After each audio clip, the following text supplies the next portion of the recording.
आप जानते हैं गेहूं भारत में भी पैदा होता है, गेहूं ब्रिटेन में भी पैदा होता है, गेहूं कनाडा में भी पैदा होता है, गेहूं अमेरिका में भी पैदा होता है, यूरोप के और भी कई देशों में गेहूं पैदा होता है। उसी गेहूं के आटे से खाने के लिए सैकड़ों तरह की चीजें हम बना सकते हैं, पूरी, पराठा, रोटी आदि के स्तर पर। यूरोप के पास भी वही गेहूं का आटा है, लेकिन उनके पास बनाने के लिए दो ही चीजें हैं, या तो पाव रोटी या डबल रोटी।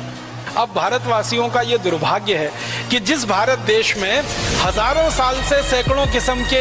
गेहूं के आटे से बनने वाले व्यंजन रहे हों, वो भारतवासी सवेरे से शाम तक पाव रोटी और डबल रोटी खाते हैं। वो पिज्जा,